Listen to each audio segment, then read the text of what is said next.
शाहिद अंसारी मेरे साथ इस वक्त जुड़ गए हैं मुंबई से ज़्यादा जानकारी के साथ। शाहिद, मुंबई और महाराष्ट्र में हिंदी भाषा को लेकर देवेंद्र फडणवीस का बयान भी सामने आ गया है। उन्होंने कहा है कि अंग्रेजी भाषा को तो काफ़ी ज़्यादा यहाँ पर बर्दाश्त किया जाता है, लेकिन जब बात देश की राष्ट्रभाषा हिंदी की होती है तो उसको लेकर आंदोलन छेड़ दिया जाता है। अब किस तरीके की तकरार शुरू हुई है महाराष्ट्र में राजनीति में हिंदी को लेकर?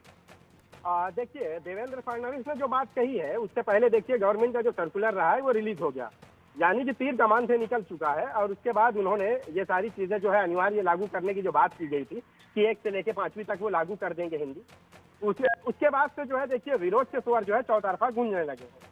अब यही नहीं, देखिए सरकार बीजेपी की है, लेकिन भाषा परामर्श समिति जो है उन्होंने भी इसका विरोध किया और उन्होंने देवेंद्र फडणवीस को कहा है, यानी सरकार को कहा है कि आपका जो ये फैसला रहा है, जो भी आदेश रहा है, इसको आप वापस ले लीजिए। सिर्फ वही नहीं, मनसे से लेकर शिवसेना से लेकर कोई भी ऐसा नहीं है जो इसका विरोध नहीं कर रहा है। कुछ चीजें ऐसी है, देखिए शुरुआत इसका विरोध जो है मनसे ने किया, बैनर लगाए गए कि हम हिंदू व हिंदी नहीं। इसके साथ साथ जो है शिवसेना ने भी वही बात कही। फिर बात यहाँ तक भी आ गई कि महाराष्ट्र के लिए 2 भाई भी एक हो सकते हैं। हमारे साथ मुंबई के ही लोग मौजूद है, अक्सर से जो है भाषा को लेकर, भाषा से जुड़े रहते हैं, उनसे बात करेंगे। क्या कहना चाहेंगे कि जो आज 1 से लेकर 5वीं तक हिंदी कंपलसरी करार दिया गया है, इसको लेकर आप क्या कहना चाहेंगे?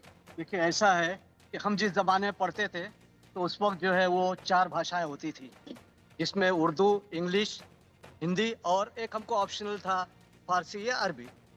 लेकिन अभी नई तालीमी पॉलिसी जो आई है तो उसमें जो 3 भाषाओं के ऊपर जोर दिया गया है। अच्छा, राष्ट्रभाषा जो है वो हिंदी है, तो उसका विरोध करना मेरे हिसाब से गलत। मतलब आपके हिसाब से कि हिंदी जो भाषा है, अगर 1 से लेकर 5वीं तक उसे जरूरी करार दिया गया है तो इसमें कोई बुराई नहीं आती। आप क्या कहना चाहेंगे इस पर? देखिए, पूरे हिंदुस्तान में अलग अलग रियासतें अलग अलग जबानें बोलती हैं, तो हमको एक करेक्ट लैंग्वेज तो क्रिएट करनी पड़ेगी। पूरा इंडिया इंग्लिश तो बोलता नहीं है, कोई एक, लेकिन हिंदी जरूर बोलता है, इंग्लिश नहीं, हिंदी जरूर बोलता है। एक तो कनेक्ट लैंग्वेज क्रिएट करनी ही पड़ेगी। अगर हम साउथ चले जाएं तो वो तो हिंदी में बात करो तो जवाब नहीं देते।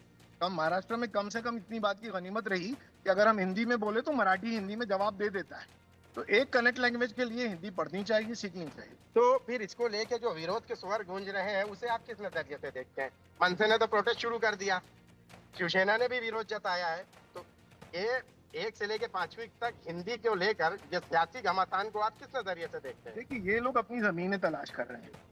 बीजेपी ने इनको पूरा साफ कर दिया है, बाकी लोग सब मजबूर हो चुके हैं।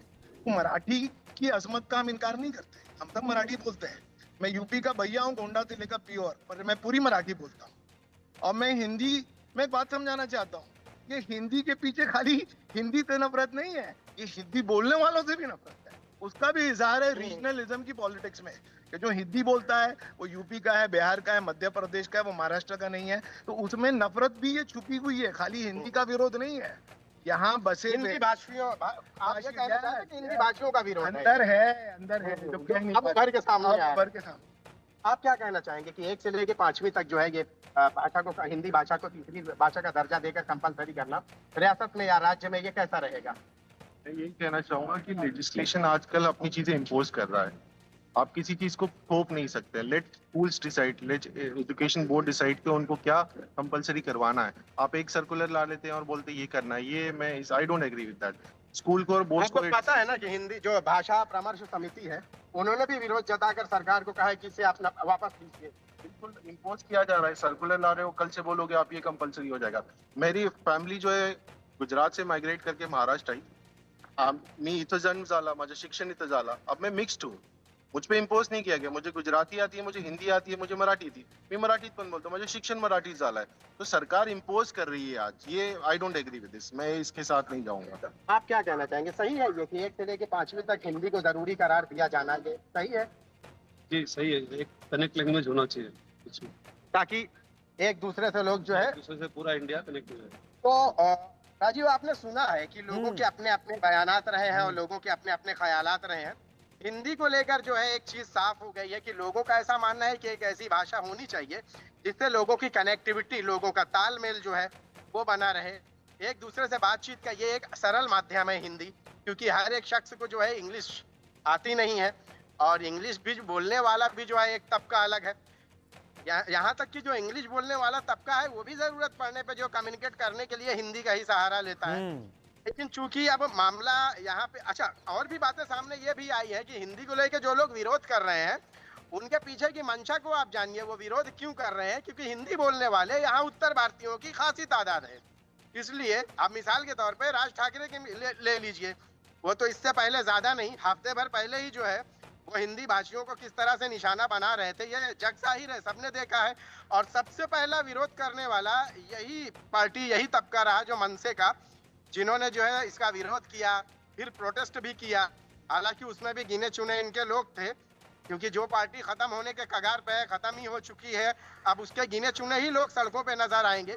जबकि आपको मैं बताऊं कि इंडिया न्यूज की जो मुहिम रही है मराठी बोलने को लेकर, जोर जबरदस्ती को लेकर, हमने मुंबई के अलग अलग इलाकों से, अलग अलग लोगों से, अलग अलग तबके से बातचीत की है। कई लोगों ने तो चैलेंज भी किया है कि मुंबई के भिंडी बाजार क्यों नहीं आते हुए, मुंबई के मोहम्मद अली रोड, नागपाड़ा, अब्दुल रहमान स्ट्रीट, जकरिया मस्जिद स्ट्रीट, इन सब जगहों पे वो जोर जबरदस्ती क्यों नहीं आते, करने के लिए आते कि आप मराठी ही बोलिए। वजह उसकी ये है कि उनका जोर या ये जबर जहां तक चलता है वो ऐसे इलाकों में चलता है जहां पे उनकी जो है तादाद जो है ज्यादा है। यही वजह रही है कि मनसे के जो गुंडे हैं वो उन इलाके में जाकर मराठी के नाम पर हिंदी भाषियों को टारगेट करते हैं, निशाना बनाते हैं। अब रही राज्य सरकार की बात, की राज्य सरकार ने अगर हिंदी लागू किया है 1 से लेकर 5वीं तक, तो उसमें भी जो है कहा यह जा रहा है कि यह भी एक सियासी खेल है, क्योंकि कहीं ना कहीं जो है जैसे ही सरकार ने इसे लागू किया है, मनसे का विरोध करना, मनसे का उद्धव ठाकरे को प्रपोजल देना कि हम रियासत की जनता के लिए, आवाम के लिए जो है रियासत की भलाई के लिए एक हो सकते हैं। आज तक तो ये कभी एक होने की बात किए नहीं। यही राज ठाकरे हैं जिन्होंने उद्धव ठाकरे की वजह से अपना घर, अपना शिवसेना, अपनी सियासी पार्टी और अपने रिश्ते सब कुछ खत्म करके अलहदगी अख्तियार कर ली, अलग हो गए। आज वो एक मामूली सी चीज के लिए जो है रियासत की भलाई और मराठियों का ख्याल उनको आ रहा है।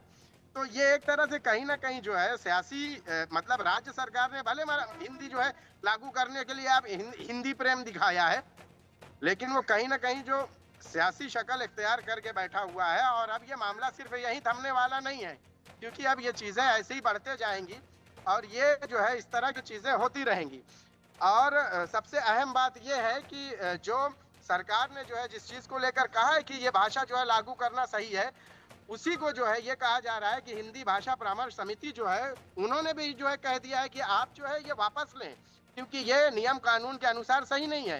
दूसरी अहम बात ये भी है कि जो कहा गया है कि इसके लिए अगर ये भाषा लागू करनी ही थी तो उनको रियासत के लोगों से या इससे जुड़े लोगों से जो है बातचीत करनी चाहिए थी। ठीक है, शायद आपके साथ लोगों को सुना और उनकी जो बातें सामने आई उससे एक बात पता चली कि उनको पता है कि इस मसले पर क्या सही है और क्या गलत है। कनेक्ट की बात कर रहे हैं जो बेहतर यहां पर एक आर्ग्यूमेंट समझ में आता है। बहुत शुक्रिया शाहिद मेरे साथ जुड़ने के लिए आपका। उधर अलीगढ़ के लोगों की अगर हम बात करें,